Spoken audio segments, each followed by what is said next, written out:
The skyline in this inner-city neighborhood of Syracuse, New York is pierced by the spires of a red brick building, crescents having replaced crosses, staring toward the heavens. This building is now known as Masjid Isa ibn Maryam, or the Mosque of Jesus, Son of Mary. Until 4 years ago, it was called the Holy Trinity Church. Walk inside and a verse from the Quran engraved in wood reads, Allah will forgive everyone, regardless of their sins. I always say that these walls are waiting to hear the Quran for 100 years, and that's kind of the sense I had right from the very beginning. Yusuf Soul has been a part of this church-to-mosque journey from the beginning. He admits it was not easy to hear Islam's call to prayer, the Adhan, echo in a church. There are some people who are very angry and upset. People who I never saw before were angry at me personally, because people put me a little bit in front, being an American. Built in the early 20th century, Holy Trinity served a growing population of German and Italian immigrants. Many were baptized, married, and buried there. But changing demographics doomed Holy Trinity. Parishioners moved from the city to the suburbs, replaced by a new wave of immigrants and refugees, many of whom were Muslim. We broke bread with many different groups, and eventually they were at peace and at ease with the idea of this becoming a mosque.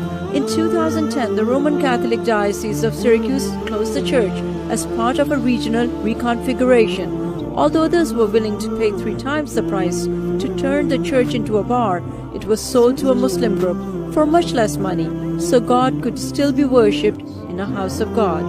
And then the rehabilitation of the building started. Pews were removed, its wood used to fix the floor. Thousands of crosses on the walls were redesigned or painted over. The crosses on the spires were replaced and saved as precious reminders of the building's past. We still need to raise some funds and replace those lights because it is a bit darkening. This mosque is different than others in the area because there is not a separate room or wall separating men and women. There is no designated imam or a person to call for the prayers. The idea is the mosque belongs to everyone and anyone can call for or lead the prayer. Even 14-year-old Sajjad Samir from Afghanistan. I was practicing with myself, and people in the mosque encouraged me to give azan.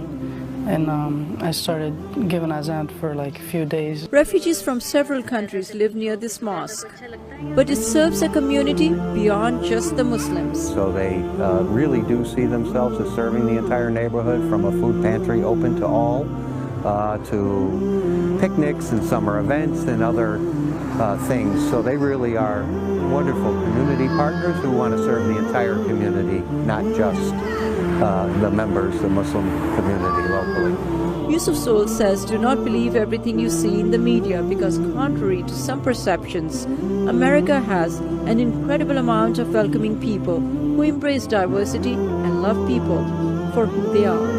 Sabah Shah Khan, VOA News, Syracuse, New York.